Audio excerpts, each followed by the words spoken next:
importante à faire, ça s'appelle de la transparence.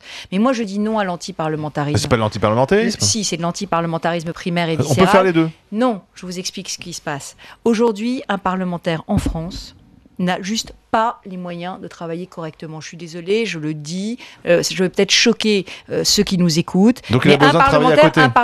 Un parlementaire aujourd'hui, il a en tout et pour tout de quoi rémunérer 2 collaborateurs et demi.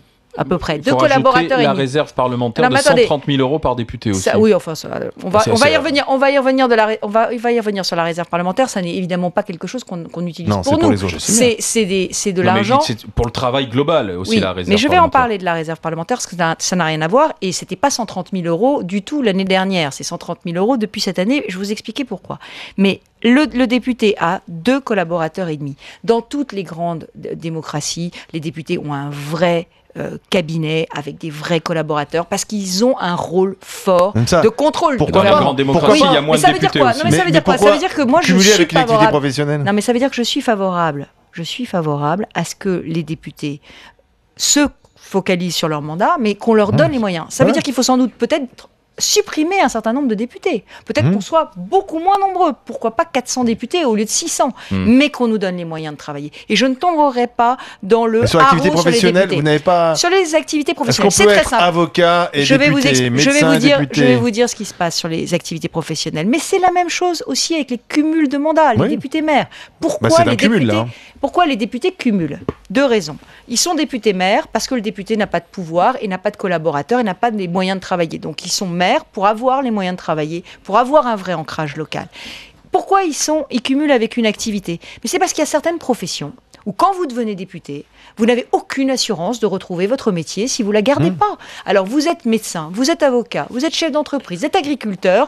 Si vous devenez député et que vous abandonnez votre métier, vous savez très bien que vous ne le retrouverez Valérie pas Pécresse, après. Oui, d'accord, sauf qu'on voit bien que la plupart de ces députés-là sont députés sur 20 ou 30 ans de mandat. Donc l'idée qu'ils redeviendraient médecins ensuite ou qu'ils perdraient leur boulot, moi j'en connais pas des députés qui sont au chômage.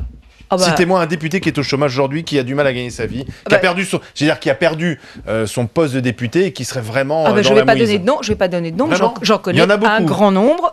Écoutez, j'en connais un grand nombre de députés qui étaient dans la précédente majorité, qui aujourd'hui cherchent du travail. Bien sûr, j'en connais un certain nombre et je ne donnerai pas les noms à l'antenne. En revanche, sur le cumul d'activités, moi je suis très claire.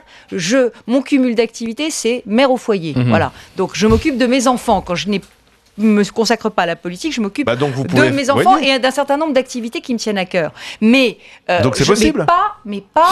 Mais non, mais attendez. Moi, c'est possible d'être simplement député. C'est mon choix. Mais ce que je veux dire, c'est que, franchement, le sujet, c'est pas est-ce que les députés cumulent avec une autre activité, c'est-à-dire est-ce que vous voulez qu'il n'y ait plus que des fonctionnaires à l'Assemblée et que tous ceux qui sont dans les, tous ceux qui sont profession libérale, chefs d'entreprise, etc., parce qu'ils ne peuvent pas abandonner leur cabinet, eh bien, vous leur dites, les amis. Voilà, vous pouvez pas devenir député. Et la réserve parlementaire, ou bien, est-ce que, mais attendez, pardon, on peut leur demander de faire des déclarations d'intérêt. Est-ce que vous êtes en contact avec des laboratoires, comme M. Cahuzac Celui qui veut mentir, il mentira. Il faut vérifier aussi derrière les déclarations. M. Cahuzac, il avait signé des chartes, déclaré des trucs. Sauf si vous mettez une vraie autorité de contrôle. Ah, voilà. Et si vous contrôlez les revenus. D'accord. Parce que les liens d'intérêt, c'est des revenus. Et la réserve parlementaire, parce que... Alors, sur la réserve parlementaire, c'est le même sujet. La réserve parlementaire, c'est quoi? C'est de l'argent qui est donné aux députés pour aider les associations dans sa circonscription ou bien des projets d'investissement de maires. Faire du clientélisme.